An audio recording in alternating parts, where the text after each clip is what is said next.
Hari ini kita akan membuat keyakinan kelas, kesepakatan kelas, anak-anak. Untuk hari ini kita harus merancang kesepakatan kelas dan keyakinan kelas supaya anak-anak nyaman belajar di kelas dan juga mengikuti keyakinan kelas itu nanti supaya teman-temannya juga merasa nyaman dan aman belajar. Ya, oke. Biasanya yang pertama itu apa saja sih peraturan atau hal-hal yang anak-anak dambakan untuk kelasnya? Oke, yang pertama udah membersihkan kelas. Ada lagi enggak? Ayo, Winfrey, sedikit.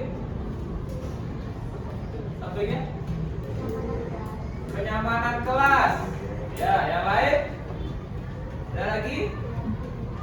Ya. Ya, melaksanakan tata tertib kelas. Nah, sekarang Pak kasih anak-anak kertas, ya. Nanti anak-anak tulis di kertas ini apa sih keinginan anak-anak. Misalkan tidak membuang sampah sembarangan. Nanti kita akan diskusikan sama-sama. Atau ini ya, satu bangku satu kertas ya. Nanti idenya berdua ditulis. Dilan apa kan? Anak-anak apa? Tulis. Ya. Nah, satu. Yang masing-masing satu aja. Yang satu berdua bisa ditulis apa yang akan anak-anak gambarkan, kelas yang seperti apa. Untuk kita akan membuat kesepakatan kelas dalam proses belajar. Udah ya. Isi namanya dulu, isi ininya. Misalkan Winfrey, satu aja. Nggak usah nama lengkap, nama pendek aja. Biar tak banyak.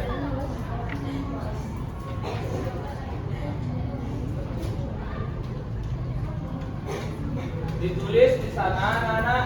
Contoh misalkan tidak, tidak mengganggu teman, apa sih yang anak pikirkan, apa sih yang anak-anak impikan suasana belajar di kelas dalam pembelajaran PJOK. Atau misalkan saling menghargai, saling menghormati, ya, tulis silakan. Nanti satu orang maju ke depan, nanti kita tempel di sini kertas post-itnya. Nanti Pak sampaikan lagi. Sudah? Pendek aja, nggak usah panjang. Boleh pendek aja, nggak usah panjang.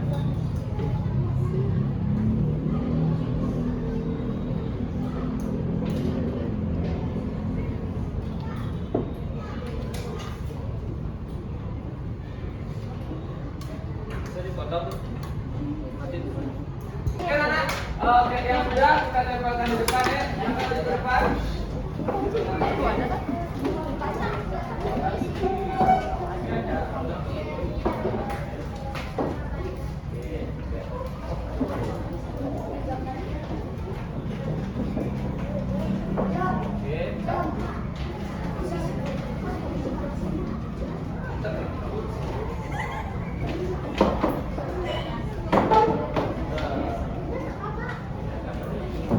Oke, sudah? Ya. Terima kasih nak.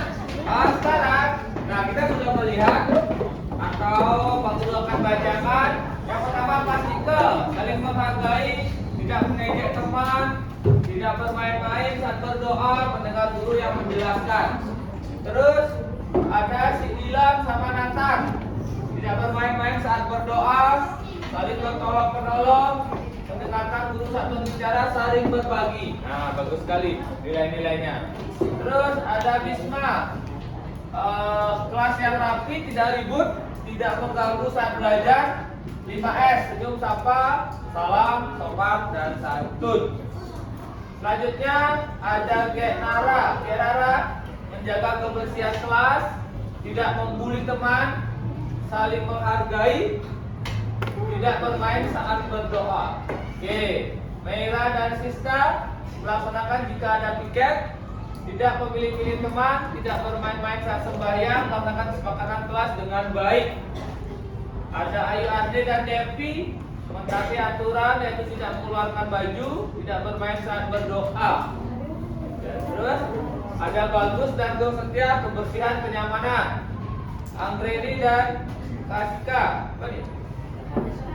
Katika, tidak ribut saat ada guru.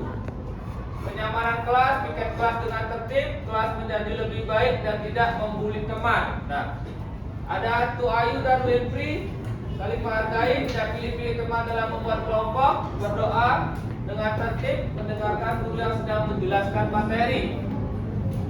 Putri dan Tantri melakukan praktek, nonton video agar bisa memahami pelajaran. G. Surah, menghargai guru yang sedang berbicara depan kelas.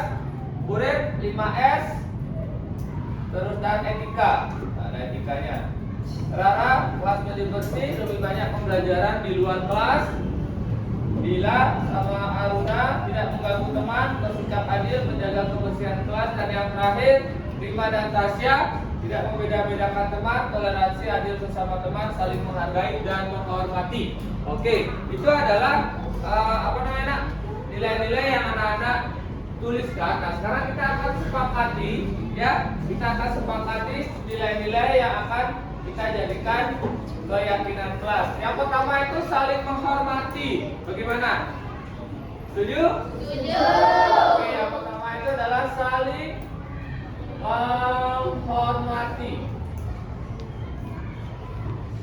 Saling menghormati. Yang kedua itu ada berarti tadi yang tidak membuli teman itu dia termasuk saling menghargai. Oke. Terus menjaga kebersihan kelas. Setuju? Setuju. Oke, menjaga kebersihan kelas.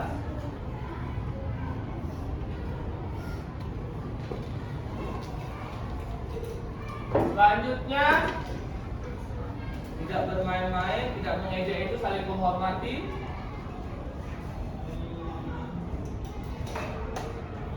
Menjaga kerapian. Tadi sudah kebersihan kelas. Kerapian diri sendiri, kerapian pakaian. Bisa? Setuju? Oke, menjaga kerapian berpakaian atau menjaga kerapian, itu aja. Jadi kerapian itu termasuk rambut semua, ya, kerapian diri. Selanjutnya senyum, sapa, salam itu masuk di mana, Nak? Saling menghormati, dari 5S, kita saling menghormati, jelas. Terus saling menghargai, tidak pilih-pilih teman dalam membuat kelompok. Nah, ini sering terjadi. Oh, yang aku nih sama ini nih, boleh, ya. Jadi itu adalah saling menghargai. Setuju ya? Saling menghargai. Oke, jadi ada 4 sepakat. Ada lagi kira-kira, Nak? Ada Nak lagi? Ada lagi? Tidak ribut saat berdoa. Itu termasuk ke disiplin. Nah, berarti yang kelima disiplin diri. Oke, jadi kita menemukan 5 kesepakatan atau keyakinan kelas. Yang pertama adalah saling menghormati. Setuju? Setuju. Yang kedua menjaga kebersihan kelas. Yang ketiga menjaga kerapian. Setuju. Yang keempat saling menghormati. Setuju. Yang kelima disiplin diri. Oke, anak, itu adalah kesepakatan yang sudah anak-anak sepakati. Nanti Bapak akan buatkan untuk print out-nya, nanti ditandatangani bersama. Ya, nanti Bapak akan buatkan kesepakatan kelasnya. Jadi anak-anak harus mentaati, ya, harus menerapkan keyakinan yang anak-anak buat sendiri, yang anak-anak yakini. Nah, ini Pak Guru yakin ini adalah suatu hal yang muncul dalam diri anak-anak sendiri. Oh, saya lo ingin pembelajaran yang nyaman, pembelajaran yang disiplin. Saya ingin menjadi orang yang memiliki disiplin diri, memiliki kerapian, menjaga kerapian, terus saling menghormati dengan teman, dengan guru, menjaga kebersihan dan saling menghargai. Oke, itu adalah kesepakatan atau keyakinan kelas yang anak-anak yakini. Oke, anak, sudah jelas? Ya. Oke, kalau gitu untuk keyakinan kelas, Pak sampai di sini dulu. Nanti kita akan membuatkan untuk kita tempel di kelas. Oke, anak, terima kasih atas waktunya. Pak tutup sampai di sini dulu. Om Santi Santi Om. Om Santi Santi Santi Om. Assalamualaikum warahmatullahi wabarakatuh. Saudara untuk kita semua ya. Untuk hari ini proses pembuatan keyakinan kelas sudah selesai, anak. Sekarang anak boleh acara bebas. Kita sekarang istirahat ya. Halo teman-teman, perkenalkan nama saya Gerana, siswa kelas 6C dari SD 1 Kerobokan. Dengan adanya keyakinan kelas, saya merasa sangat nyaman dalam belajar, lebih disiplin dan saling menghargai. Karena teman saya dan saya semua mentaati keyakinan kelas yang telah kita buat dan juga meningkatkan kedisiplinan diri. Terima kasih, Om Santi Santi. Perkenalkan, saya Dilon, saya siswa kelas 6C SD 1 Kerobokan. Dengan adanya keyakinan kelas, saya merasa sangat nyaman belajar, lebih disiplin, saling menghargai karena teman saya semua mentaati keyakinan kelas yang telah kita buat dan juga meningkatkan disiplin diri. Terima kasih. Selamat siang, Dilon. Selamat siang, Pak. Dilon tahu enggak kenapa sih Dilon Bapak Guru panggil ke ruang guru pada hari ini? Iya tahu, Bapak. Saya bermain dan tidak fokus saat teman melaksanakan doa bersama. Iya, tadi Pak Guru dapat laporan bahwa pada saat berdoa Dilon bermain-main. Ada teman yang melaporkan kepada Pak Guru. Nah, selanjutnya apa sih alasan Dilon? Kenapa Dilon bermain-main padahal temannya lagi berdoa? Saya meminta maaf atas sikap saya tadi, Bapak. Saya tidak fokus karena ada teman yang di luar kelas yang memanggil saya.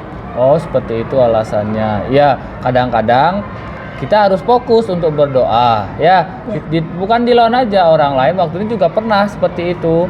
Dia pada saat berdoa ada temannya manggil jadi tidak fokus. Nah, jadi tolong diperbaiki ya Dilon ya. Selanjutnya, perilaku Dilon yang tadi itu tidak sesuai dengan keyakinan kelas yang telah kita sepakati. Dilon masih ingat keyakinan kelas kita apa? Masih, Pak. Saya mohon maaf atas tindakan yang saya lakukan. Saya tidak akan mengulangi sikap saya yang tidak sesuai dengan keyakinan kelas dan kedisiplinan. Ya, selanjutnya Bapak harap Dilon tidak lagi mengulangi kegiatan seperti itu. Ya, selanjutnya Dilon menginginkan menjadi murid seperti apa? Saya ingin menjadi murid yang bisa menghargai teman dan juga menjadi murid yang berbudi pekerti luhur dengan mengamalkan ajaran agama dengan baik. Oke Dilon, terima kasih banyak waktunya Dilon. Semoga di kesempatan berikutnya Dilon tidak lagi mengulangi kegiatan pada hari ini, yang itu bermain-main pada saat berdoa. Oke, terima kasih Dilon ya. Terima kasih, Pak. Ya. Selamat siang Kak Rara. Selamat siang Pak Guru. Iya, Kak Rara tahu kenapa Bapak Guru panggil untuk menemui Bapak? Ya tahu Pak, saya terlambat datang sampai sekolah.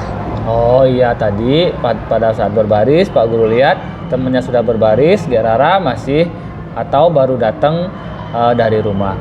Kira-kira kenapa sih yang membuat Kak Rara terlambat tadi? Saya minta maaf Pak, karena saya sering terlambat sampai sekolah. Saya sering bangun kesiangan sehingga saya terlambat sampai sekolah. Oh iya, enggak apa-apa Kak Rara. Semua orang juga pernah terlambat. Pak Guru juga dulu pernah terlambat. Teman-temannya ada yang pernah terlambat dulu, jadi tidak perlu itu dipikirkan. Nah, tetapi di sekolah kita memiliki keyakinan sekolah, keyakinan kelas. Masih ingat enggak Kak Rara, apa sih keyakinan kelas kita? Masih Pak, saya mohon maaf atas tindakan yang saya lakukan. Saya tidak akan mengulangi sikap tersebut lagi. Ya, terima kasih atas waktunya Kak Rara. Selanjutnya, Kak Rara menginginkan nanti Kak Rara menjadi murid yang seperti apa sih? Saya ingin menjadi murid yang bisa menghargai waktu serta menjaga kedisiplinan, Pak. Iya, benar sekali Rara. Nanti Kak Rara jangan diulangi lagi terlambat dengan caranya tidur lebih awal, ya, kerjakan tugas di sore hari, jadi kita dapat tidur nyenyak dan paginya bangun dengan segar, ya. Baik, Terima Pak. kasih Kak Rara waktunya. Terima kasih, Pak Ya. Guru. Selamat siang, perkenalkan nama saya Iput Jilon dari kelas 6C. Saya siswa di SD 1 Kerobokan. Saya mengakui waktu itu saya bermain pada saat berdoa di kelas. Hal ini membuat saya tidak fokus dalam sembahyang. Setelah dipanggil dan berdiskusi tentang disiplin positif dengan Pak Gede Sucipta, saya lebih bisa untuk fokus dalam kegiatan sembahyang. Terima kasih. Om Santi Santi Santi Om.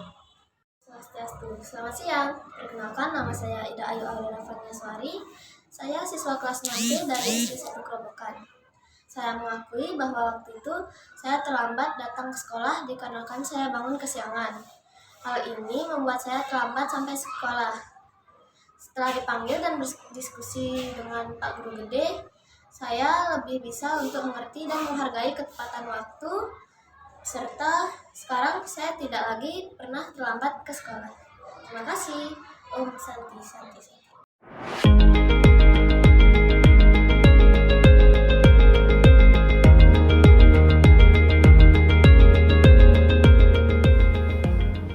Selamat siang Bapak Ibu Guru dan Bapak Kepala Sekolah. Om Swastiastu. Assalamualaikum warahmatullahi wabarakatuh. Salam sejahtera untuk kita semua. Salam nama budaya Rahayu. Untuk kesempatan pada siang hari ini, Tiang IGD Madya Sucipta, yang Guru PJOK akan memaparkan materi tentang pemahaman dan penerapan budaya positif di sekolah. Nah, ini merupakan tugas dari modul 1 4 program calon guru penggerak yang saya ikuti untuk di tahun ini, yaitu adalah angkatan 11 seperti itu Bapak Ibu. Oke, kita mulai. Yang pertama, budaya positif di sini adalah budaya yang sesuai dengan nilai-nilai kebajikan universal dan juga nilai-nilai yang kita kembangkan di sekolah yang nantinya akan menjadi bekal untuk murid di kehidupannya atau di masa depannya yang sesuai dengan nilai-nilai kebajikan seperti itu. Ya, kita lanjut. Yang pertama adalah perubahan paradigma. Yang pertama di sini adalah proses pembelajaran dengan paradigma baru merupakan pembelajaran yang dirancang berdasarkan kebutuhan murid. Nah, di sini adalah proses pembelajaran yang kita rancang berdasarkan kebutuhan murid sesuai dengan keunikan. Nah, keunikan murid masing-masing, karena murid memiliki keunikan yang berbeda-beda. Mereka memiliki kelebihan di bidangnya masing-masing. Jadi atau yang sekarang disebut dengan berdiferensiasi. Nah, berdiferensiasi di sini adalah kegiatan yang kita laksanakan sebagai guru dalam proses pembelajaran. Gitu Bapak Ibu. Nah, di sini tujuannya adalah menciptakan proses pembelajaran yang sesuai dengan kebutuhan murid dan juga mewujudkan profil pelajar Pancasila. Nah, di mana profil Pancasila yang dimaksud di sini yang pertama itu adalah beriman, bertakwa kepada Tuhan Yang Maha Esa serta berakhlak mulia. Nah, di sini tentunya murid dan kita guru di sini adalah insan yang memiliki kepercayaan, bertakwa kepada Tuhan dan agamanya masing-masing. Kita akan menciptakan murid yang bisa menjalankan ajaran agamanya dengan baik, seperti itu Bapak Ibu. Selanjutnya yang kedua itu adalah dari profil pelajar Pancasila adalah berkebinekaan global. Nah, di sini kita menciptakan nanti murid-murid yang bisa berwawasan global, yang bisa berinteraksi dengan baik dengan pengaruh dari budaya luar dan juga tetap teguh dengan kebudayaannya sendiri, seperti itu. Selanjutnya adalah bergotong royong. Tentunya kita ingin menciptakan murid yang memiliki jiwa gotong royong dalam melaksanakan atau bergaul dalam bersosialisasi dalam kehidupannya. Selanjutnya adalah kreatif. Nah, ini kreatif di mana murid nantinya bisa menciptakan atau menciptakan sesuatu yang original atau original seperti itu. Mereka bisa menemukan hal-hal baru yang bisa berguna dalam kehidupan mereka. Selanjutnya yang selanjutnya itu adalah bernalar kritis. Nah, ini yang sangat penting dalam menjalani kehidupan, bukan hanya murid, tapi kita juga sebagai guru, kita juga harus bisa mengolah informasi. Kita harus bisa mengolah informasi yang kita terima, selanjutnya kita bisa melakukan tindakan apa yang harus kita lakukan dari informasi yang kita dapat. Itu adalah bernalar kritis. Mandiri. Nah, di sini kemandirian di sini maksudnya anak-anak bisa untuk menumbuhkan kepercayaan dalam dirinya sendiri, bisa menyelesaikan tugas dengan dirinya sendiri, atau bisa memanage, maksudnya memanage dari dalam dirinya sendiri untuk menyelesaikan sesuatu atau menemukan permasalahan sesuatu yang mereka hadapi nanti.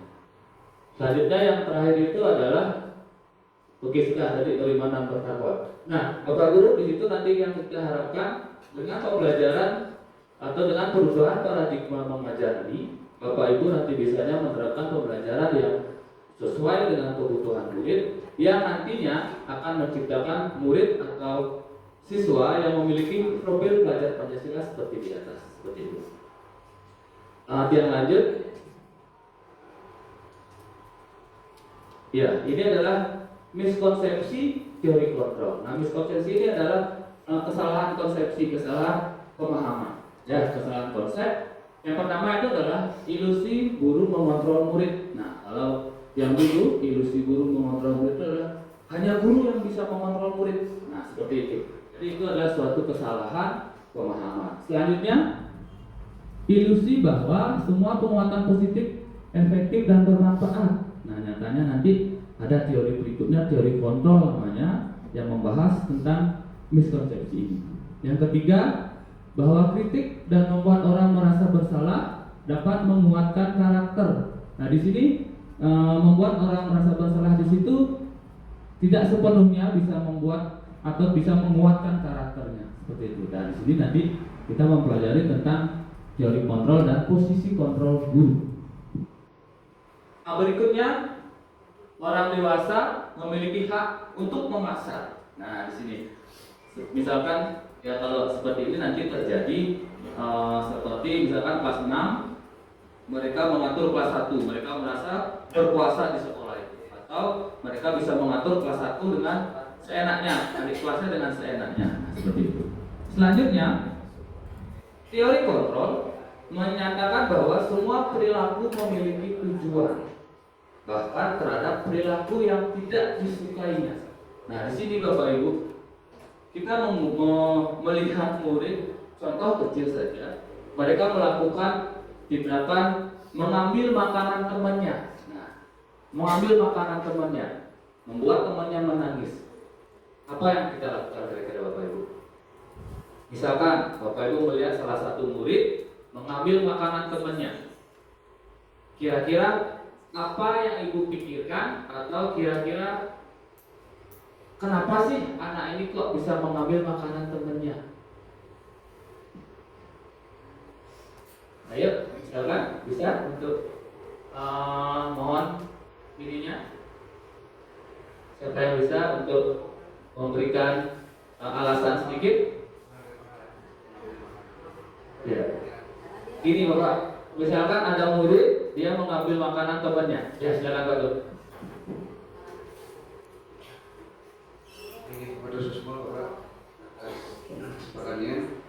Kebetulan kejadian yang Bapak sampaikan tadi harusnya terjadi dan kita sendiri melihat. Mohon maaf entah benar entah salah. Kebetulan tadi ada siswa kelas 6, katanya tadi setelah kegiatan mual, dia dibekali makanan oleh orang tuanya, namun tidak begitu langsung makan. Dia sendiri melihat dia yang menawarkan makanannya untuk disantap bersama. Nah, mungkin salah satunya, jadi ketika tidak sengaja kita melihat, tadi dia melihat karena dia tahu latar belakangnya seperti itu. Ketika kita mungkin tadi tidak melihat latar belakangnya bahwasanya dia yang menawarkan makanan, dia yang membawa makanan namun tidak nafsu makan. dinikmati oleh teman yang lain.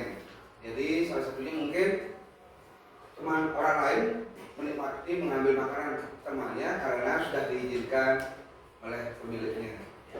Mungkin itu yang sebaya. Namun yang jadi masalah ketika ada orang yang lebih dewasa, mungkin siswa tinggi, kelas tinggi, 456, karena perutnya yang lapar, tidak membawa bekal, melihat adiknya membuka makanan yang dirasa enak, dia dengan sesuka hati mengambil dan menikmatinya sendiri. Dia sendiri jujur kalau melihat seperti itu hanya bisa menasehati, kalau bisa minta dengan cara yang baik, kalau diizinkan silakan makan, kalau tidak jangan dipaksa. Demikian Bapak, terima kasih. Terima kasih Pak Agung untuk tanggapannya, terima kasih banyak. Oke, benar sekali Bapak yang tadi disampaikan Bapak Ibu sampai katakan Pak Agung. Nah di sini perilaku seperti itu, yang pertama, kenapa murid bisa merampas makanan temannya? Mungkin si murid ini punya alasan tersendiri. Yang pertama itu adalah kebutuhan akan hidup, kebutuhan hidup. Ya, itu kan dari kebutuhan dasar manusia. Mungkin dia lapar, seperti yang Pak Agung bilang tadi. Mungkin dia lapar, atau dia tidak bawa uang untuk belanja, dia bisa melakukan. Dan disinilah peran kita sebagai guru nantinya untuk menemukan alasan-alasan dari siswa yang mendasari mereka untuk melakukan tindakan yang atau ke hal yang negatif seperti itu. Selanjutnya, mengubah paradigma stimulus respon kepada pendekatan teori kontrol. Nah, seperti yang diangkat ke hitungan tadi, kalau stimulus respon, realitas kebutuhan kita sama. Kalau menurut teori kontrol, di sini adalah realitas kebutuhan kita berbeda. Nah, di sini adalah contohnya yang tadi, kita tidak bisa mengajarkan sesuatu dengan proses pembelajaran yang sama kepada anak-anak karena mereka memiliki kebutuhan belajar yang berbeda-beda dan juga mereka memiliki keunikan masing-masing. Mereka memiliki kelebihan di masing-masing di bidangnya. Selanjutnya yang kedua itu adalah semua orang melihat hal yang sama. Teori kontrol, setiap orang memiliki gambaran yang berbeda. Nah, dari teori kontrol ini, jadi kita bisa lebih membuka lagi pandangan kita tentang hal-hal yang kita dapatkan atau permasalahan yang kita hadapi. Nah, di sini kita berusaha untuk yang keempat, misalkan perilaku buruk dilihat sebagai suatu kesalahan, tidak selalu. Karena perilaku buruk di sana itu adalah pasti memiliki tujuan tertentu mereka, atau mereka memiliki alasan, mereka memiliki kebutuhan hidup mereka atau kebutuhan dasar manusia yang tidak terpenuhi seperti ini. Kita lanjut. Disiplin positif. Nah, disiplin di sini, disiplin berasal dari kata disiplinnya. Disiplina di sini artinya belajar. Jadi mengacu pada disiplin diri yang bertanggung jawab terhadap apa yang dilakukan berdasarkan nilai-nilai yang diyakini. Jadi nilai-nilai yang dimaksud di sini adalah nilai-nilai kebajikan universal. Jadi nilai-nilai kebaikan yang bisa diterima oleh suku, etnis, semua etnis dan juga semua agama yang ada di Indonesia dan di dunia tentunya. Nah, selanjutnya sebagai guru, tujuan utama kita adalah menciptakan peserta didik yang memiliki disiplin diri. Nah, tentunya kita sebagai guru mengharapkan atau mencapai murid yang memiliki disiplin, sehingga mereka berperilaku mengacu kepada nilai kebajikan universal dan memiliki motivasi intrinsik dalam perubahan perilaku ke hal yang positif. Nah, di sini motivasi intrinsik ini yang sangat penting Bapak Ibu. Jadi kita sebagai guru menumbuhkan motivasi intrinsik murid, di mana motivasi yang muncul dari dalam dirinya dalam melakukan hal-hal atau melakukan disiplin ini. Jadi murid itu tidak melakukan disiplin bukan karena takut dengan gurunya, takut dihukum sama gurunya. Selanjutnya yang kedua cuma karena saya harus bangun pagi nih, takut dimarahin sama guru. Saya harus masuk, nggak boleh telat nih masuk karena takut nanti dikasih tugas. Nah, seperti itu. Jadi hal-hal ini adalah itu namanya motivasi eksternal. Jadi di sini Motivasi yang di sini adalah motivasi intrinsik. Nah, saya contohkan untuk motivasi intrinsik dari kebajikan dari 6 institusi organisasi di sini saya simpulkan 3 saja. Contoh-contoh nilai-nilai kebajikan yang bisa diterapkan. Nah, dari profil pelajar Pancasila yang tadi itu adalah beriman, bertakwa kepada Tuhan Yang Maha Esa dan berakhlak mulia, mandiri, bernalar kritis, berkebinekaan global, gotong royong dan kreatif. Nah, ini data dari primary years program. Sikap murid itu adalah toleransi, rasa hormat, integritas, mandiri, menghargai, antusias, empati, keingintahuan, kreativitas, kerjasama, percaya diri, dan komitmen. Nah, ini berdasarkan nilai-nilai kebajikan dari institusi atau organisasi tentang nilai-nilai kebajikan. Yang terakhir adalah 9 pilar karakter. Nah, di Indonesia ini adalah cinta Tuhan dan segenap ciptaannya, kemandirian dan tanggung jawab, kejujuran, amanah, diplomatis, hormat dan santun,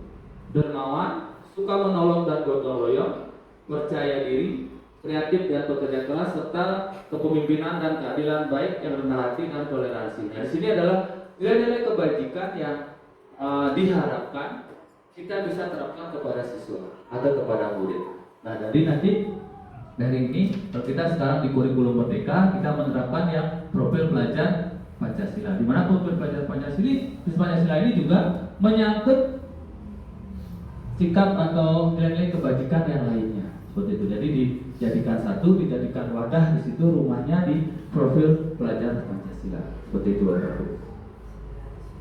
Nah, selanjutnya tadi yang katakan kebutuhan dasar manusia. Seseorang melakukan sesuatu pasti ada dasar, pasti ada alasan. Nah, di sini kita akan membahas 5 kebutuhan dasar manusia, di mana seluruh tindakan manusia memiliki tujuan tertentu, Bapak Ibu.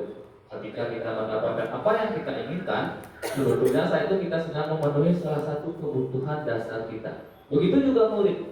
Sering kita temukan seperti yang tadi, murid merampas makanan temannya.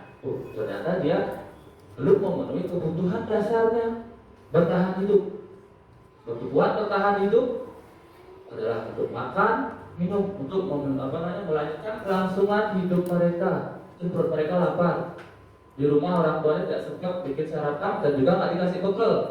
Nah, dia di sekolah ambil bekal temannya, ambil makanan temannya dengan secara paksa.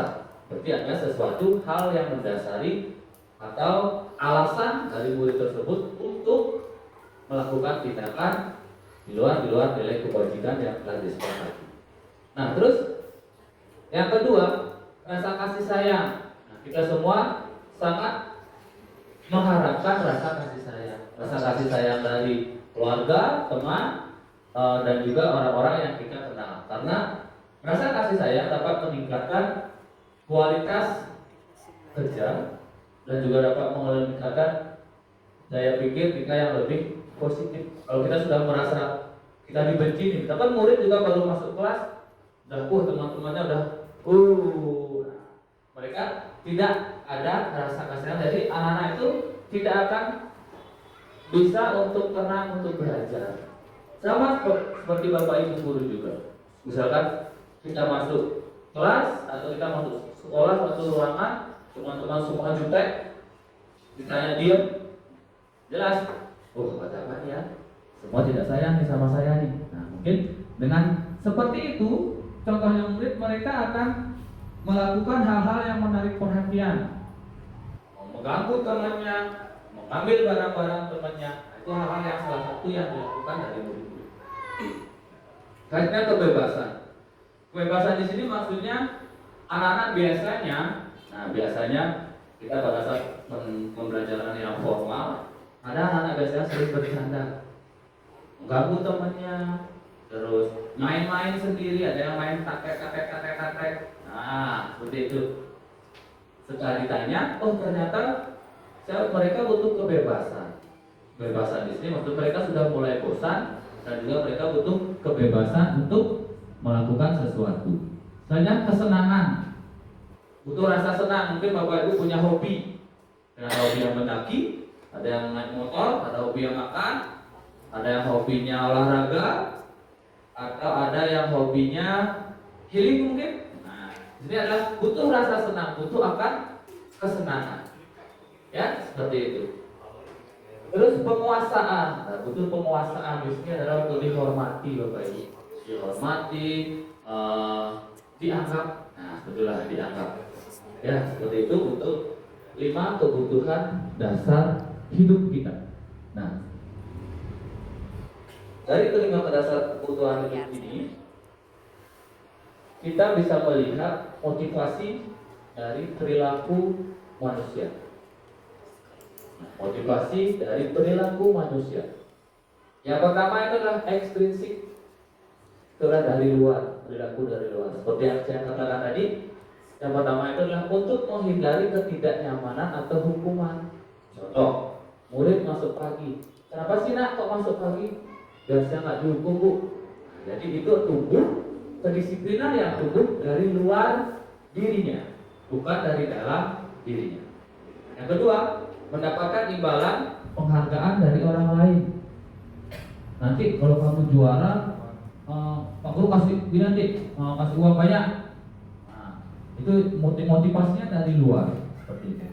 Terus yang ketiga, tadi itu adalah intrinsik. Nah, ini yang kita harapkan. Ini yang kita harapkan tumbuh atau kita harapkan bisa menanamkan kepada murid untuk menjadi orang yang mereka inginkan dan menghargai diri sendiri dengan nilai-nilai yang mereka percaya. Nah, seperti itu Bapak Ibu. Jadi motivasi perilaku manusia itu ada dua, ekstrinsik dan intrinsik. Nah, yang lanjut.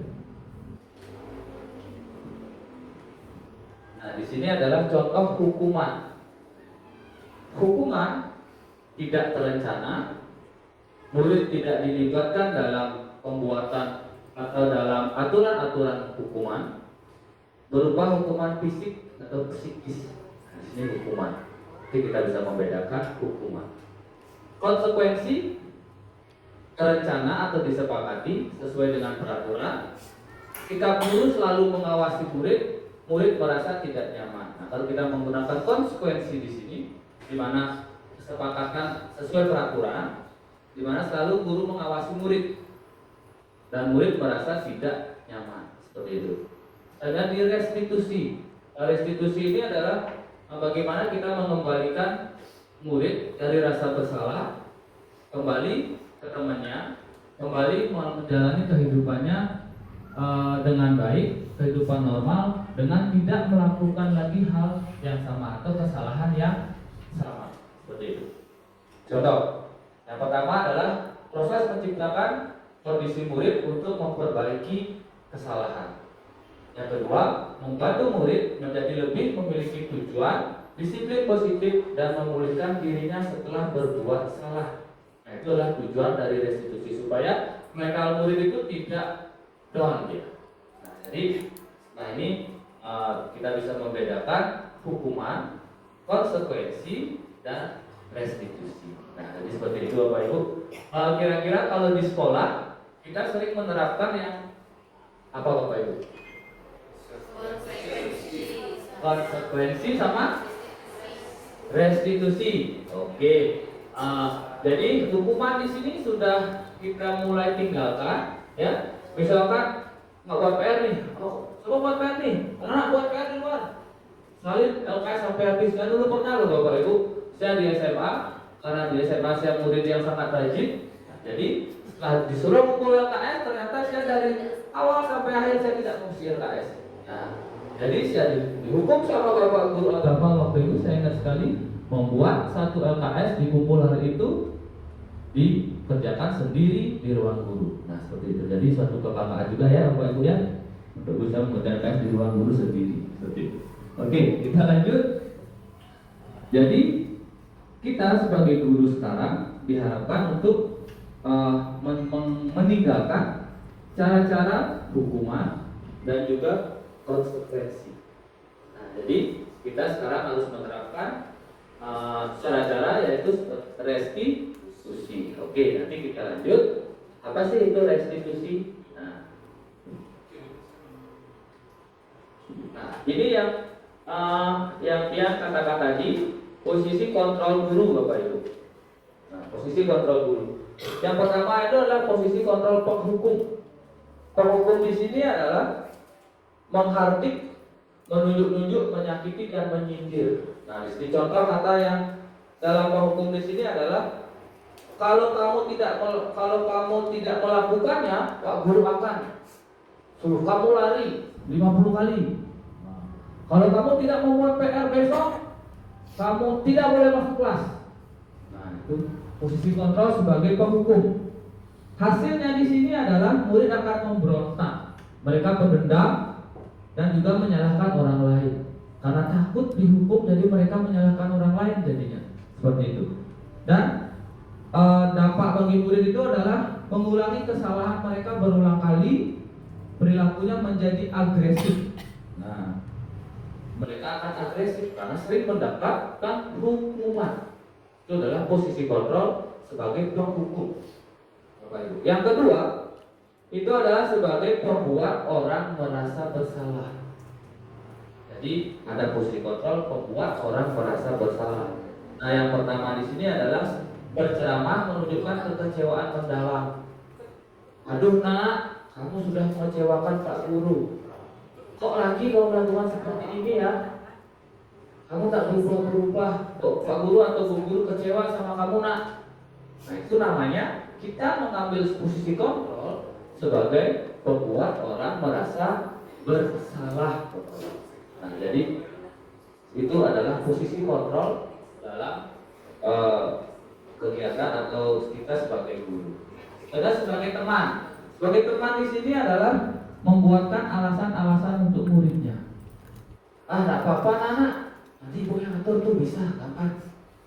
Pak Guru, saya besok terlambat nih, sudah, tak apa-apa. Nanti Pak Guru yang atur, tenang aja. Nah, kita di situ adalah sebagai teman, pemantau sebagai teman. Nah, di sini hasilnya murid akan ketergantungan hanya dengan satu guru itu. Dengan guru yang lain mereka akan tidak bisa atau mereka tidak mau berinteraksi dengan guru lain. Oh, saya nyamannya dengan guru ini, saya nyamannya dengan Pak Guru ini. Ada guru lain masuk, mereka akan cuek, mereka akan acuh tak acuh karena mereka merasa bukan temannya mereka. Seperti itu. Ya, selanjutnya adalah pemantau. Pemantau di sini adalah menghitung dan mengukur.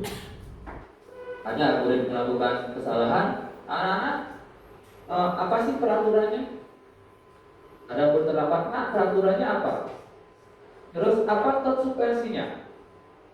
Apa yang terjadi sekarang? Nah, itu contoh-contoh pertanyaan guru sebagai pemantau. Hasilnya di sini menyesuaikan bila diawasi. Hasilnya kalau tidak diawasi tidak akan bisa berjalan dengan baik. Nah, dampak pada murid adalah menitikberatkan pada dampak pada diri sendiri, mendapatkan hadiah atau mendapatkan hukuman. Nah, jadi itu adalah dampak mereka untuk diri sendiri. Seperti itu. Nah, yang disyaratkan, yang diharapkan kita sebagai guru adalah bisa mengambil posisi sebagai manajer, Bapak Ibu. Manajer di sini adalah maksudnya kita mengajukan pertanyaan-pertanyaan. Contoh, apa yang kita yakini? Apa kamu meyakini hal-hal tersebut? Kalau kamu meyakininya, kamu akan memperbaikinya? Atau kalau kami memperbaikinya, jadi kira-kira hal tersebut menggambarkan apa tentang dirimu? Nah, seperti itu. Hasil yang diharapkan di sini adalah bisa menguatkan watak dan karakter anak. Kalau kita mengambil posisi kontrol sebagai manajer, seperti itu. Kira-kira itu yang bisa saya jelaskan tentang 5 posisi kontrol guru. Nah, selanjutnya yang akan mengajak Bapak Ibu untuk sedikit berdiskusi tentang dulu sebentar. Ini yang kita contoh penerapannya dulu. Contoh penerapannya penghukum. Contoh kasus, murid datang terlambat ke sekolah. Ini kasusnya. Kalau kita mengambil posisi kontrol sebagai penghukum, lari keliling lapangan selama jam pelajaran berlangsung. Itu adalah contoh kata-kata atau tindakan yang mengambil posisi kontrol sebagai penghukum. Sebagai pembuat orang merasa bersalah, berceramah menunjukkan kekecewaan mendalam. Terus sebagai teman, membuatkan alasan untuk muridnya. Sebagai pemantau, menghitung dan mengukur. Dan sebagai manajer, mengajukan pertanyaan-pertanyaan. Nah, Bapak Ibu, dalam kegiatan kita belajar sehari-hari, kira-kira pernah nggak Bapak Ibu mengambil posisi sebagai penghukum, sebagai teman, pembuat orang merasa bersalah, manajer atau pemantau? Mungkin ada yang bisa berbagi pengalaman dalam proses pembelajaran. Oh, saya pernah nih melihat anak seperti ini, saya lakukan tindakan ini. Jadi kita sebagai ternyata saya dulu pernah loh mengambil posisi kontrol sebagai penghukum, ternyata pernah loh sebagai posisi kontrol sebagai teman, manajer, pemantau, dan juga pembuat orang merasa bersalah. Silakan Bapak Ibu dimohonkan, mungkin ada berbagi pengalaman. Mungkin Misari, Pak Putra, silakan Pak. Terima kasih Pak Guru Madesi. Pada kesempatan hari ini saya akan memberikan contoh yang pernah dia lakukan sebagai guru ataupun pendidik. Mungkin sudah lama ini tentang penghukum. Itulah yang dia lakukan pada murid. Ya, apabila anak-anak tidak membuat PR, kami atau saya sebagai pendidik untuk melakukan sebuah hukuman, yaitu membersihkan sebuah kamar mandi. Itu salah satu contoh di bidang penghukuman. Mungkin itu yang bisa saya sampaikan Pak Guru. Terima kasih. Terima kasih Pak Putra. Tepuk tangan dulu buat Pak Putra. Nanti bisa lagi Bapak Ibu yang lain bisa mungkin mencontohkan pengalamannya. Ya, Pak Kepala silakan. Terima kasih Bapak Gede. Jadi setelah melihat contoh penerapan posisi kontrol guru, ya pengalaman saya sebagai guru selama 10 tahun ini baru saya dapatkan tentang posisi kontrol, Pak ya. Jadi terima kasih atas ilmunya pada hari ini. Ternyata pada saat saya menjadi guru itu lebih sering, saya katakan lebih sering menjadi penghukum. Ya, karena mungkin waktu saya masih menjadi seorang murid itu posisi seorang guru itu lebih banyak menjadi penghukum. Nah, saya rasa itu sama, ternyata itu salah gitu ya Pak Gede ya. Nah, mudah-mudahan dari apa yang Pak Gede sampaikan, berikan kepada kami, jadi kami paham bahwa posisi kontrol guru yang baik. Terima kasih Pak Gede. Terima kasih Bapak. Tepuk tangan dulu buat Pak Guru ini. Mungkin ada rekan yang lain punya pengalaman berbeda? Ya, Bu Guru Karisma, silakan. Baik, terima kasih atas waktu yang diberikan. Saya baru berpengalaman menjadi guru kurang lebih 3 tahun. Pertama kali menjadi guru, saya sadar bahwa saya tipe penghukum. Kenapa bisa dikatakan demikian? Karena sedikit saja anak tidak sesuai dengan ekspektasi saya akan marah, saya akan pressure mereka, saya ingin mereka menjadi seperti apa yang saya inginkan. Itu pertama kali saya mengajar. Dulu sempat kejadian, salah satu murid saya, dia sangat sering tidak membuat PR. Hukuman yang saya berikan adalah menulis 1 halaman buku tulis, bolak-balik. Kata-kata di buku tulis yang ditulis itu adalah saya tidak membuat PR. Saya ingat sekali saat itu tahun pertama menjadi seorang guru. Tapi pada akhirnya dia mengulangi kejadian yang sama. Nah, setelah semakin lama saya berpikir apa yang harus saya lakukan. Ternyata kalaupun saya menghukum, dia tetap melakukan hal yang sama.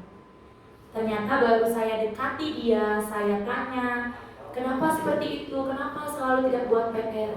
Kendalanya adalah dia selalu diajak pergi bekerja sama orang tuanya. Itu salah satu kendalanya. Jadi semenjak itu kebetulan juga PR itu tidak diwajibkan. Jadi kalau memang ada materi yang sulit dari dia, karena saat itu materi sulit selalu saya jadikan PR untuk dia. Setelah saya sadar ternyata menghukum itu tidak menyelesaikan masalah. Akhirnya saya dekati, setelah itu saya minta dia untuk mana materi yang sulit, silahkan ayo cari bu guru, kita belajar bersama. Setelah itu anak itu sudah berubah, dia sudah mulai rajin. Itu ternyata memang menghukum itu bukan hal atau solusi yang baik. Itu saja sih dari saya. Terima kasih. Oke, terima kasih Bu Risma, tepuk tangan dulu buat Bu Risma. Oke, terima kasih banyak Bapak Ibu. Nah, jadi yang tangkap tadi dari yang pertama dari Pak Gede Putra adalah sebagai penghukum. Kenapa kita menempatkan diri sebagai penghukum yang menjelaskan seperti Pak Putu Heri? Karena kita di zamannya tiang dulu sama mungkin dengan Bapak Ibu, kita ke sekolah karena takut hukuman. Kita tidak mengerjakan PR karena takut dihukum sama guru. Nah, itu karena zamannya dulu seperti itu. Nah, sekarang di pendidikan di filosofi Ki Hajar Dewantara itu adalah kita mengajar sesuai dengan kebutuhan kodrat zaman dan kodrat alam. Jadi kita sekarang sudah ada perbedaan cara kita menangani murid tidak dengan hukuman. Jadi seperti yang dikatakan tadi oleh Bu Dekarisma, di situ hukuman tidak akan menyelesaikan masalah. Bahkan hukuman itu akan membuat anak menjadi agresif dan mereka akan terus mengulangi lagi kesalahan-kesalahan yang mereka buat. Nah, di sini perlunya kita mengambil posisi kita sebagai manajer. Nah, manajer di sini adalah mengajukan pertanyaan-pertanyaan seperti yang dikatakan tadi. Oh, ternyata muridnya Bu Karisma tidak membuat PR karena dia diajak kerja sama ibunya. Jadi ada kebutuhan dasar manusia yang belum terpenuhi di situ. Seperti itu. Jelas kebutuhan bertahan hidup untuk orang tuanya. Mereka bekerja untuk bertahan hidup. Nah, di sini kita tidak boleh sebagai guru untuk menghukum atau menjudge itu, oh dia nggak buat PR berarti dia malas. Belum tentu dia malas, karena pasti ada alasan di balik semua itu dalam kegiatan atau dalam hal negatif yang mereka lakukan. Oh, ternyata dia diajak bekerja sama ibunya. Nah, seperti itu. Jadi kita harus bisa menemukan hal-hal itu atau alasan-alasan itu dengan mengajukan pertanyaan-pertanyaan. Seperti itu Bapak Ibu. Ini dari 5 fungsi kontrol sebagai pemantau, penghukum sudah terjelaskan. Nah, sedikit di sini, oke, kita akan sedikit tanya jawab Bapak Ibu. Mungkin bisa raise hand dengan tangan. Siapa? Di sini ada, saya kecewa sekali dengan kamu. Nah, kalau kata keras itu, mirip Pak tuh. Kira-kira fungsi kontrol manakah yang kita ambil dengan pertanyaan seperti itu? Membuat orang merasa bersalah. Membuat orang merasa bersalah. Yang kedua itu adalah, sebentar. Kamu sudah mengecewakan Bapak Ibu. Sama? Iya. Membuat rasa bersalah. Jadi kamu sudah mengecewakan Bapak atau Ibu guru nih, kemudian dikasih tahu aja seperti itu, Ibu kecewa Ibu. Pokoknya Ibu kecewa. Gitu, oke. Ya, Pak Tuh. Kemudian dia berbagi pengalaman sedikit. Baru kemarin yang lakukan itu dengan Moldi Bunyati itu anak-anak Ibu Bunyati. Jujur dia sampaikan menarik sekali, membuat orang merasa bersalah, membuat siswa yang merasa bersalah. Jujur dia sampaikan 3 hari berturut-turut dia sampaikan supaya dicukur. Poninya melewati alis laki-laki. Setelah ditanya sedemikian jauh, akhirnya dia telepon orang tuanya langsung di hadapan siswa lain. Dia menelpon orang tuanya di hadapan siswa lain. Dia harapkan sebagai bentuk efek jerah, entah di posisi yang mana nanti. Di hadapan siswa lain dia telepon, dokter ibunya kemudian menjawab ayahnya sedang pulang kampung, ada pekerjaan. Kemudian nanti akan dicukur setelah nanti bapaknya datang ke Bandung. Kemudian dia sempat sampaikan di awal pada siswa lain, apakah kamu tidak kasihan sama Pak Guru nanti kalau ketahuan anak didiknya kalian berambut panjang, dikira gurunya tidak bisa memberitahu siswanya, dipanggil oleh Bapak Kepala Sekolah, kan kasihan gurunya, gimana anak-anak yang lain kasihan ya? Kasihan deh. Seperti itu Bapak. Terima kasih. Oke, terima kasih Pak Gus. Tepuk tangan dulu buat Pak Gus. Oke, berarti ternyata Bapak Ibu sudah, kita juga sebagai guru mungkin tiang juga sama, kita sudah menemukan ini di proses pembelajaran yang kita terapkan sehari-hari. Nah, cuma kita nggak tahu nih, kita fungsi kontrol mana sih yang kita ambil. Nah, dia juga terus terang baru tahu Bapak Ibu setelah mengikuti program CBP ini. Sebelumnya dia juga tidak terlalu paham lah, maksudnya tidak terlalu mengerti, oh ada fungsi kontrol seperti ini ternyata dalam proses pembelajaran kita sebagai guru di sekolah, seperti itu. Oke, yang selanjutnya itu adalah di sini adalah ya sudah, nanti Bapak atau Ibu bantu bersihkan. Posisi sebagai teman. Nah, di sini misalkan udah tenang aja, Pak Guru yang atur nanti, tenang aja, bisa Pak Guru atur. Atau tenang aja nanti nak, nggak usah Pak Guru yang atur nanti, bisa. Itulah sebagai teman. Oke, kita lanjut.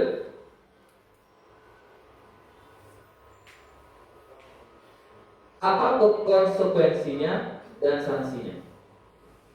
Kira-kira fungsi kontrol sebagai manajer, pemantau. Ya, posisi sebagai pemantau di sini adalah kita menghitung dan mengukur. Anak-anak, apa sih konsekuensinya? Sanksinya apa? Kita cuma menanyakan mereka, apa sih sanksinya? Apa konsekuensinya anak terlambat nih? Ya Pak, konsekuensinya saya harus misalkan lari, misalkan itu konsekuensi. Larinya bukan banyak ya, kalau lari 1 kali atau 2 kali, itu konsekuensi. Nah, jadi selanjutnya, apakah kamu masih ingat keyakinan kelas yang telah kamu sepakati? Posisi kontrol manager. Nah, di sini perlunya kita membuat keyakinan kelas, Bapak Ibu. Nah, kenapa kesepakatan kelas atau keyakinan kelas kita buat? Supaya kita bisa mengambil posisi sebagai manajer. Kalau kita tidak bisa atau kita belum membuat keyakinan atau kesepakatan kelas, kita tidak akan bisa keyakinan kelas. Apa yang sudah kamu yakinin? Belum.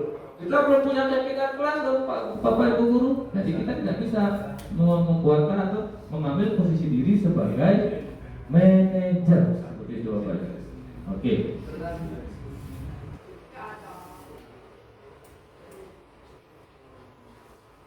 Nah, selanjutnya kita akan bahas mengapa keyakinan kelas yang kita buat, mengapa tidak peraturan kelas saja. Nah, sebagai contoh, yang pertama, misalkan saya contohkan Bu Kades Warniti. Bu Kades Warniti ke sekolah mengapa menggunakan helm? Apa alasan Bu Kades ke sekolah menggunakan helm? Silakan Bu Kades. Biar aman Pak Guru. Biar aman dari polisi atau aman dari benturan? Taati peraturan biar nggak ditangkap polisi nanti. Biar tak ditangkap polisi. Saya takut penjara. Oh, ada dia nggak pakai penjara. Oke, Bu Kade. Untuk keamanan Pak Guru, maaf. Keamanan. Ya, oke. Yang lain, misalkan siapa lagi? Misari. Untuk apa? Memakai helm? Untuk melindungi kepala. Melindungi kepala. Untuk menaati peraturan perundang-undangan. Oke, misalnya lebih 2. Apa namanya itu? Keselamatan dan juga untuk menghindari hukuman. Nah, seperti itu. Jadi motivasi yang muncul di situ adalah motivasi intrinsik yang ada dalam dirinya, yaitu adalah nalurinya sendiri untuk menjaga keselamatan, misalkan tabrakan atau jatuh, melindungi kepala, melindungi diri, dan juga motivasi ekstrinsik, yaitu dari peraturan yang ada. Seperti itu. Ini Pak Guru. Ya, silakan. Itu kan, kalau pakai helm bisa juga jatuh Pak Guru ya. Ya, bisa. Kemudian ditilang polisi, jelas mungkin karena sudah pakai helm aman gitu ya. Tapi menurut saya itu memperkecil risiko Pak Guru ya. Iya, misalkan kita naik motor, walaupun pakai helm bisa saja ada kejadian disenggol teman, gitu ya. Harusnya benjol, tidak. Mengurangi risiko sih menurut saya. Oke, terima kasih Pak Putu. Jadi untuk mengurangi risiko, nah mengurangi risiko keselamatan itu adalah motivasi dari intrinsik, dari dalam diri.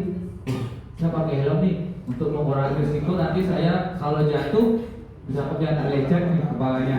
Nah, itu nanti motivasi implisit. Nah, yang kedua, mengapa kita memiliki peraturan tentang penggunaan masker dan mencuci tangan setiap saat? Nah, ini sama, kemungkinan jawabannya adalah untuk kesehatan atau keselamatan. Ya, kalau dulu waktu zaman COVID kita pakai masker, kita tidak bisa masuk ruangan, masuk kantor tidak bisa. Jadi itu adalah peraturan dari luar, dari ekstrinsiknya mereka. Seperti itu. Selanjutnya, nah di sini adalah ada bagan Bapak Ibu, bagan dampak seperti tabel Y dari keyakinan kelas. Nah, yang pertama itu adalah terdengar, ada terlihat, ada berperilaku. Nah, sini adalah terdengar satu orang berbicara, yuk saya bantu, kita bisa selesaikan ini bersama. Terima, tolong ya, permisi, boleh saya pinjam, nanti akan segera saya kembalikan. Nah, itu adalah tampak, dia itu terdengar. Terus terlihat, berempati terhadap perasaan orang lain, memegang barang milik orang lain hanya dengan izinnya, mendengarkan dengan seksama, senantiasa berbuat berbaik dan bermanfaat. Itu adalah terlihat. Selanjutnya adalah berperilaku, tersenyum ramah, memberikan salam hormat, berjabat tangan. Misalkan kalau kita di Hindu, Om Swastiastu, mungkin kalau Bu Ana di Muslim, Assalamualaikum mungkin, ya itu adalah salah satu jenis berperilaku dan memberikan postur tubuh yang tenang dan juga senyum. Nah, kita ada senyum, sapa, salam, gitu. Dari bagan atau dari tabel G, seperti itu juga untuk menguatkan nilai-nilai atau budaya positif atau disiplin positif yang kita terapkan di sekolah. Selanjutnya adalah tahapan menyusun keyakinan kelas. Nah, mungkin Bapak Ibu guru wali sudah sering melakukan keyakinan kelas ini. Oke. Nah, jadi tahapan-tahapan apa saja sih yang biasanya Pak Guru atau Ibu Guru lakukan sebelum menyusun keyakinan kelas? Mungkin yang bisa berbagi pengalamannya, caranya Bapak Ibu seperti apa yang pertama? Dari mungkin? Dari mau jawab, dari saya tahu nih. Silakan Sari. Baik, terima kasih. Jadi yang sharing berdasarkan pengalaman yang pribadi, yang baru beberapa bulan ini jadi wali, yang sebelumnya pun ketika saya jadi guru mata pelajaran pun saya membuat tapi tidak dalam bentuk tertulis. Nah, mungkin sejak jadi wali saya membuat itu dalam bentuk tertulis agar mudah diingat untuk siswa saya. Jadi di awal penyusunan keyakinan kelas pada saat itu yang saya lakukan adalah menyampaikan kepada anak-anak bahwa kita akan membuat sesuatu yang kita sepakati di kelas. Jadi tujuannya adalah nanti untuk mengelola dan mengatur kelas kita. Di awal saya bertanya, anak-anak ingin kelas yang seperti apa sih? Jadi akan muncul banyak jawaban dari anak-anak. Rata-rata yang saya terima saat itu adalah kelas yang bersih, kelas yang gembira, kemudian kelas yang menyenangkan. Jadi dari jawaban itu kemudian saya simpulkan lagi, kalau kalian ingin kelas seperti itu, apa yang harus kalian lakukan? Jadi itu yang saya lakukan. Kemudian kembali lagi anak-anak menjawab dengan banyak kalimat. Ada yang membuat menjaga kebersihan kelas, kemudian tidak mengobrol, tidak membuang sampah sembarangan. Nah, dari ada beberapa kalimat yang bagi saya berkonotasi agak negatif dengan kata tidak di awal, yang ubah itu menjadi lebih positif. Contoh, tidak membuang sampah sembarangan yang perbaiki menjadi membuang sampah pada tempatnya. Jadi harapan yang dengan saya merubah kalimat itu bahwa hal positiflah yang dilihat dari awal oleh anak-anak itu. Kemudian setelah kita menyusun kalimat itu, saya kembali bertanya, ini yang kalian jawab tadi, ini yang kalian sampaikan tadi, apakah bisa dilaksanakan dan disepakati? Setelah anak-anak menyampaikan ya dan siap untuk melaksanakan itu, baru kemudian yang membakukan kesepakatan itu. Dan setiap harinya tetap diingatkan ke anak-anak, ingat anak-anak, kita punya keyakinan kelas, kita punya melaksanakan kelas yang sudah kita susun. Ayo laksanakan itu untuk menciptakan kelas yang kalian inginkan. Sekian dari dia. Terima kasih. Tepuk tangan dulu buat Besari. Terima kasih atas pengalamannya Besari. Nah di sini saya juga sama dulu sebelum mengikuti kegiatan CGP yang keyakinan kelas perhatian guru PJOK yang tidak secara tertulis. Nah jadi kita kesepakatan kelasnya secara kita kesepakatan apa sih yang kita lakukan atau nilai-nilai positif apa sih yang anak-anak inginkan nanti atau keyakinan apa yang anak inginkan pada saat melaksanakan pembelajaran. Nah di sini yang pertama benar sekali yang disampaikan oleh Besari. Yang pertama di sini tahapannya adalah berdiskusi memunculkan peraturan yang perlu ditaati warga sekolah. Nah, peraturannya yang tadi yang dibilang Besari, tidak membuang sampah sembarangan. Itu contoh peraturan. Nah, mengubah peraturan menjadi kalimat yang lebih positif. Contoh tadi yang diinfokan, tidak membuang sampah sembarangan. Kalimat yang positif adalah menjaga kebersihan lingkungan mungkin, atau membuang sampah pada tempatnya bisa, ya. Jagalah lingkungan bisa juga. Jadi kalimatnya lebih atau kelihatannya bersifat positif.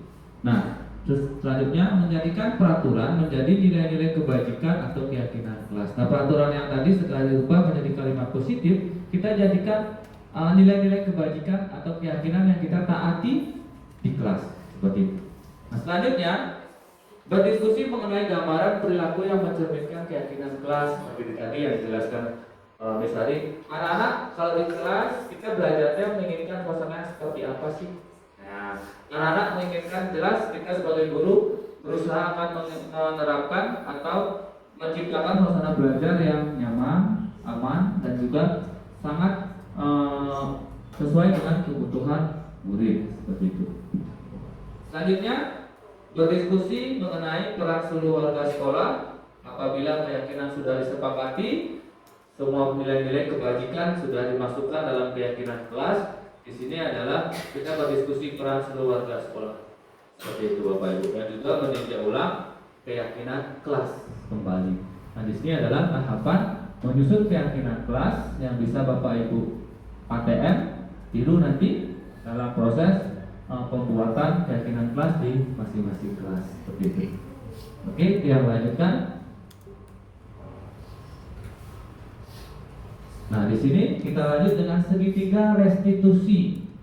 Nah, apa yang dimaksud dengan segitiga restitusi di sini adalah kegiatan menentukan hal positif dalam murid. Nah, dalam diri murid yang pertama itu adalah menstabilkan identitas, validasi tindakan yang salah, menanyakan keyakinan. Dengan gali kontrol, kita semua akan melakukan hal terbaik yang bisa kita lakukan. Semua perilaku memiliki alasan. Kita semua memiliki motivasi internal. Semua orang memiliki motivasi internal. Jadi segitiga restitusi ini adalah proses untuk menyelesaikan suatu permasalahan dengan menggunakan hal-hal positif dari murid seperti itu. Nah, yang pertama adalah menstabilkan identitas. Bagian dasar dari segitiga restitusi di sini adalah bertujuan untuk mengubah identitas anak dari orang yang gagal atau orang yang merasa bersalah karena melakukan kesalahan tertentu menjadi orang yang sukses. Anak yang melanggar peraturan karena sedang mencari perhatian adalah anak yang sedang mengalami kegagalan. Nah, ini Bapak Ibu.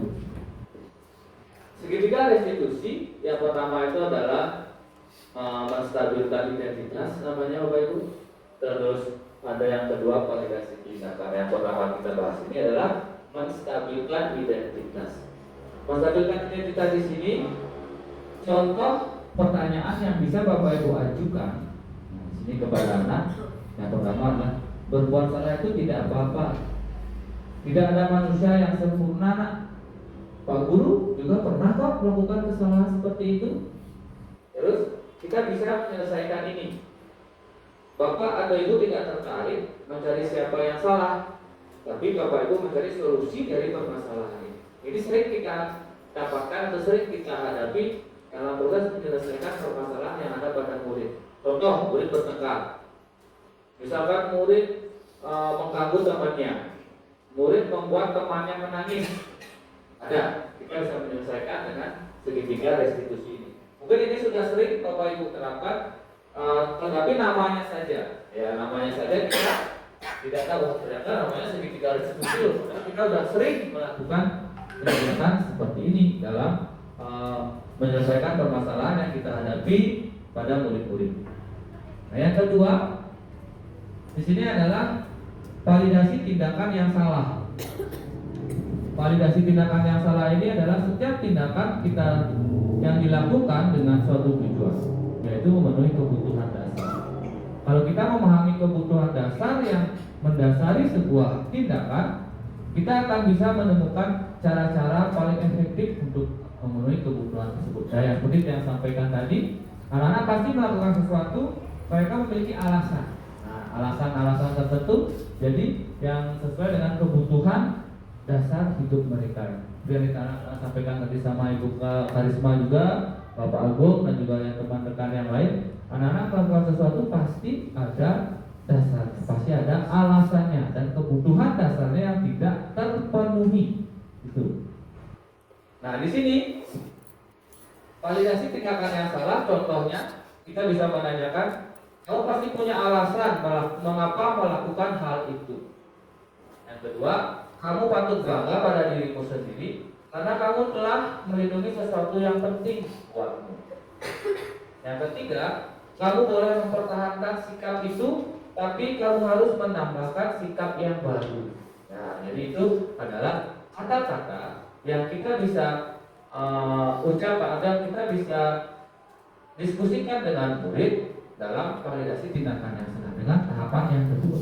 Dan yang ketiga itu adalah menanyakan keyakinan. Nah, di sini yang lebih penting yang terakhir, sikap yang terakhir. Dari kontrol mengatakan bahwa kita pada dasarnya termotivasi secara internal. Ketika sukses, ketika sukses telah tercapai, langkah satu, yang tingkah laku yang salah telah divalidasi atau yang disebut langkah dua, maka anak akan siap untuk dihubungkan dengan nilai-nilai yang dia percaya dan berpindah menjadi orang yang dia inginkan. Menanyakan keyakinan. Contoh, apa yang kita percaya sebagai kelas atau keluarga? Apa nilai-nilai umum yang kita telah sepakati? Apa bayangan kita sebagai kelas yang ideal? Atau kamu menjadi orang yang seperti apa sih nantinya, nak? Nah, itu adalah keyakinan mereka. Seperti itu. Jadi segitiga restitusi itu terdiri dari yang pertama itu adalah menstabilkan identitas, validasi tindakan dan juga menanyakan keyakinan. Itulah tahapan-tahapan dalam segitiga restitusi. Nah, ini yang terapkan contoh segitiga restitusi bisa disimak Bapak Ibu.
Pada saat dia melakukan contoh kasusnya, ya, contoh kasusnya waktu itu Gerara terlambat ke sekolah. Itu contoh kasus. Ini bukan Gerani, bukan dia terlambat, enggak. Karena yang tugasnya adalah membuat skenario kasus seperti itu. Oke, selanjutnya itu yang kedua bersama si Dilon.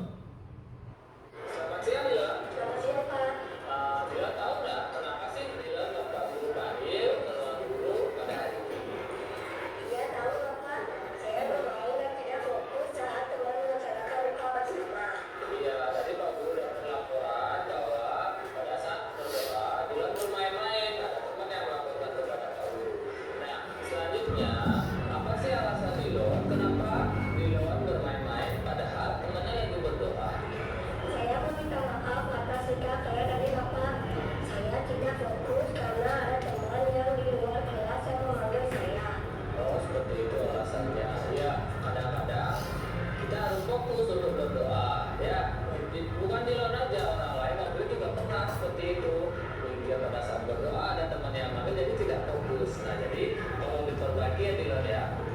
Selanjutnya, perilaku Dilon yang tadi itu tidak sesuai dengan keyakinan kelas yang sudah kita sepakati. Dilon masih ingat keyakinan kelas kita apa? Masih Pak, saya mohon maaf atas tindakan yang saya lakukan. Saya tidak akan mengulangi sikap saya yang tidak sesuai dengan keyakinan kelas dan kedisiplinan. Ya, selanjutnya Bapak harap Dilon tidak lagi mengulangi kegiatan.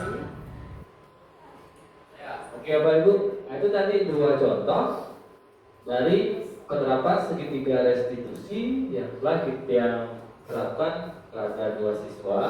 Itu skenario kasusnya berbeda. Yang pertama itu datang terlambat, dan yang kedua adalah bermain-main pada saat melakukan berdoa bersama. Berikut. Ini Bapak Ibu untuk pemaparan materi tentang penerapan dan pemahaman budaya positif. Dari pertama kita bisa paradigma pembelajaran terus pembelajaran, dan juga dalam miskonsepsi. Terus selanjutnya kita mengarah ke dalam pemaparan materi tentang budaya positif, disiplin, nilai-nilai kebajikan, universal, dan juga restitusi. Nah, itu Bapak Ibu. Dari hal-hal yang sudah dia sampaikan, mungkin ada pertanyaan Bapak Ibu dari materi yang sudah dia sampaikan tadi. Sudah? Ada yang misalkan boleh ditanyakan? Silakan. Ada?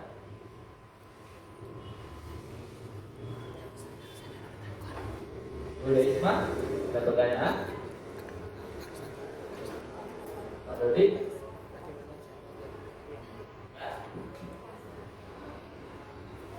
Oke, Bisari, silakan. Baik, terima kasih atas waktunya. Izin bertanya, tadi Bapak sempat menyampaikan tentang posisi kontrol guru. Sesuai pengalaman, yang hampir pernah melakukan semuanya nih, dari awal menghukum, kemudian memantau, jadi suka catat itu pernah gitu, sampai akhirnya memutuskan, kayaknya bingung ini harus jadi yang mana. Nah, pertanyaan dia dari 5 posisi kontrol guru, khususnya di kelas bawah, karena dia di kelas bawah, mana yang sebaiknya yang terapkan agar juga bisa menciptakan anak-anak yang seperti kita inginkan, sesuai dengan keunikan yang dimiliki masing-masing. Oke, terima kasih. Oke, terima kasih Mas Ari untuk pertanyaannya. Sangat bagus sekali. Nah, di sini dia juga untuk kegiatan ini, dalam kegiatan CGP itu juga banyak diberikan pemahaman baru tentang proses pembelajaran, bagaimana cara kita menangani murid. Nah, di sini khususnya dalam contoh penerapan posisi kontrol guru, di sini kita diharapkan bisa menerapkan posisi kontrol sebagai manajer, Bapak Ibu. Oke, sebagai manajer, jadi di posisi kontrol ini kita bisa menumbuhkan keyakinan murid dari dalam dirinya. Diharapkan nanti murid akan bisa menumbuhkan dari dalam dirinya, dari intrinsiknya, bukan karena tata tertib atau bukan karena hukuman yang akan mereka terima, tapi karena keyakinan yang sudah mereka buat dan bagaimana mereka untuk mentaati keyakinan tersebut seperti itu. Oke, terima kasih banyak. Jadi untuk kegiatan hari ini kita sudah sampai pada tahap akhir, Bapak Ibu. Jadi, oke, tunggu sebentar. Kesimpulan pada kegiatan pada siang hari ini yang dapat simpulkan di sini adalah sesuai dengan standar pendidikan nasional dalam penerapan program disiplin positif, hendaknya guru memiliki standar kepribadian, profesional, dan sosial yang baik, di mana guru mampu merefleksi pada posisi kontrolnya saat ini, bagaimana perjalanan dirinya sebagai seorang among, posisi manajer, yang menuntun murid-murid menjadi insan yang mandiri, merdeka, dan bertanggung jawab. Nah, di sini adalah inti atau kesimpulan dari materi-materi yang dia sampaikan tadi. Di sini adalah kita sebagai guru, sesuai dengan filosofi Ki Hajar Dewantara, kita sebagai Guru diibaratkan sebagai petani atau sebagai tukang kebun, Bapak Ibu. Di mana kita menanam padi, kita hanya bisa merawat tanahnya. Kita tidak mungkin menanam padi akan menumbuhkan jagung, atau kita menanam jagung bisa menumbuhkan ketela, atau kita menumbuhkan apel misalkan. Nah, mungkin. Jadi kita di sini guru, kita berperan sebagai petani atau tukang kebun, di mana kita bisa merawat tanaman padi yang kita tanam dengan memupuknya, dengan air yang bagus, dengan perawatan, dengan misalkan menggunakan pupuk alami atau apa untuk tanahnya biar bagus. Nah, ini adalah kita bisa sebagai penuntut tumbuh kembang anak yang nantinya kita harapkan menjadi anak yang memiliki keselamatan dan bahagia di masa depan. Seperti itu Bapak Ibu. Jadi kesimpulannya hari ini sudah saya sampaikan. Jadi semoga bisa kita terapkan nanti dalam proses kehidupan atau proses pembelajaran yang kita terapkan di sini nomor 1 Kerobokan yang tercinta. Terima kasih Bapak Ibu untuk waktunya, dan ucapkan terima kasih banyak dalam kesempatan ini, dan juga Bapak Kepala Sekolah dan rekan guru. Semoga kegiatan ini kita bisa terapkan atau kita bisa tularkan nantinya kepada rekan-rekan yang lain, dan juga mempunyai dampak yang sangat positif bagi sekolah dan juga murid. Terima kasih. Om Santi Santi Santi Om. Wassalamualaikum warahmatullahi wabarakatuh. Salam sejahtera untuk kita semua. Salam budaya. Terima kasih.